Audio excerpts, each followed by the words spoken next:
Tulong! Tulong! Oh, si Twente nalulunod.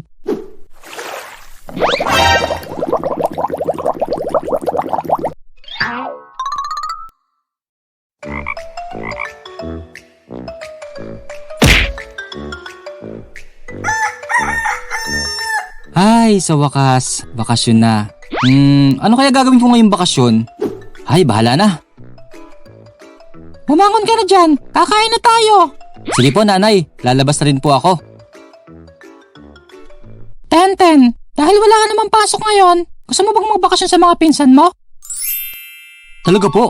Oo nga, paulit-ulit. Sige po.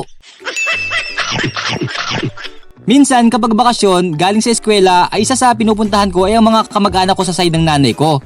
Siyempre, isa sa dahilan kung bakit gusto kong magbakasyon doon ay dahil sa mga pinsan ko. Di ko naman sila kaedad. Yung iba mas matanda sa akin, yung iba naman ay mas bata. Pero lahat naman sila ay kasundo ko. Tuwing pupunta ako doon ay ihatid ako ng nanay ko kasi bata pa ako noon at hindi ko pa kayang umalis mag-isa. Medyo may kalayuan din kasi. Bago kami makarating doon ay maglalakad muna kami papuntang main road. Siguro ay maglalakad kami ng 5 minuto.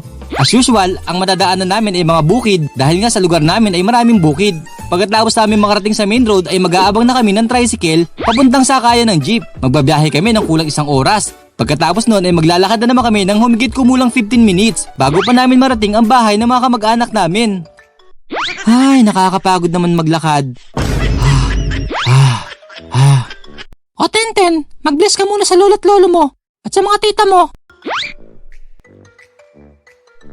Pagkatapos nun ay syempre maglalaro na kami ng mga pinsan ko. Ang madalas namin ginagawa nun ay magbike. Ang mga pinsan ko din kasi ang nagturo sa akin magbike. Tapos pupunta kami kung saan saan. Minsan ay hindi na namin namamalayan kung nasaan na kami.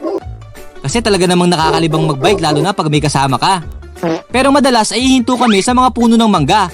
Kasi naman ay napakadaming mangga doon. May manggang Indian, manggang kalabaw at apple mango. Makukuha din kita... Langgam? Langgam nga! Aray, ang sakit ng puwet ko.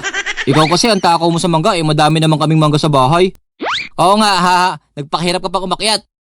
Mas masarap kasing kainin ng mangga kapag bagong pitas. Ganun ba yon? Basta ako ay kakain lang sa bahay. Hindi pa ako malalaglag sa puno. Ha. O siya, tara na, umuwi na tayo. Baka hinahanap na nila tayo. 93% sa inyo ay hindi pa nakasubscribe sa akin. Kaya kung nagustuhan mo itong video ko, ay mag-subscribe ka na. Para palagi mong mapanood ang aking mga video.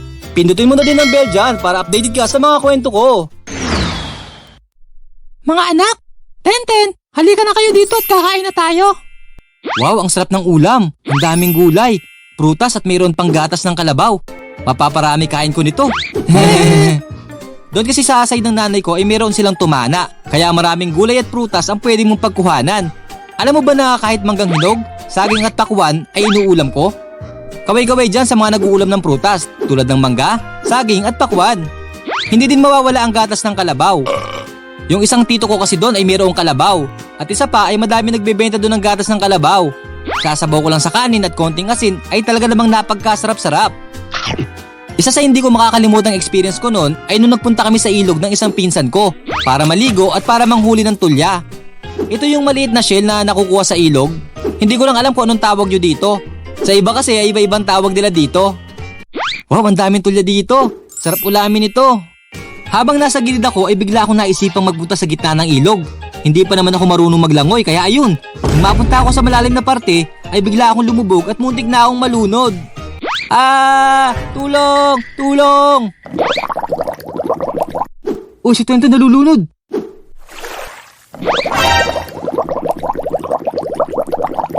Buti na lang at nasagip ako ng pinsan ko. Akala ko nga ay malulunod na ako. Buti na lang talaga at magaling maglangoy ang pinsan ko. Shoutout sa'yo, insan. Pagkatapos noon ay umuwi na kami kasi natakot na talaga ako. Hindi ko na nga maalala kung nalaman pa ng kamag-anak namin yun. Kaya ang pangyayaring iyon ay magsisilbi na lang alaala. Ang lesson dito ay wag na kayong manghuhuli ng tulya. Joke lang. Siyempre, ang lesson dito ay wag kayong pupunta sa malalim na parte ng ilog, dagat or kung ano man yan. Kung hindi marunong maglangoy kasi baka magaya kayo sa akin.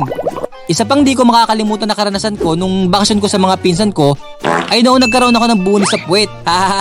Natatawa na nga lang ako pag naalala ko. Hindi ko na nga alam kung saan ko nakuha yon. Tuwing gabi kasi ay dun umaatake ang kate. Kaya hindi ako makatulog. Tapos naririnig pa naman ng mga pinsan at tita ko yung pagkakamot ko. Ang kate naman ito. Bakit ba kasi ako nagkaroon nito? Ang kate talaga. A few moments later. Sa wakas, nawala din ang kate. Makakatulog na ako. Ito na naman. Ayoko na! Hindi talaga ako makapag-move on hanggang ngayon mga kaibigan langgam. Naalala ko pa yung tita ko pa nga ang naglalagay ng ointment sa puwet ko. Tapos sobrang hapde. Woo! Na-experience nyo din ba to? Comment nyo naman sa baba. Andito na pala ang nanay mo, Tenten, para sunduin ka. Sige po tita, salamat po sa pagpapatuloy sa akin dito. Mga pinsan, salamat din sa inyo. Kita-kits ulit tayo sa susunod na bakasyon ha. Oo naman, welcome ka dito. Ito na nga ang nakakalungkot na parte ng bakasyon. Yun ay pag-uwi na ako. Mamimiss ko kasi ang mga kamag-anak ko, lalo na ang mga pinsan ko. Kapag kasi pauwi na ako ay nakikita ako ng nanay ko na naiiyak. Nakakaiyak naman talaga kasi almost 2 months ako nagbakasyon kasama ang mga kamag-anak ko. At talaga namang masaya ang bawat karanasan. Ikaw, anong kwentong bakasyon mo nung bata ka? Comment mo naman sa baba. Pag nagustuhan ko ang kwento mo ay maaari kang manalo ng 100 pesos GCash load. Congratulations nga pala sa mga nanalo ng GCash load sa last video natin.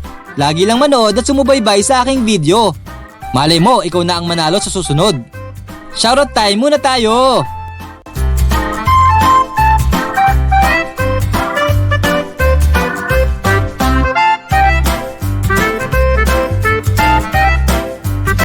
Hanggang dito na lang mga kaibigan langgam. Bye-bye!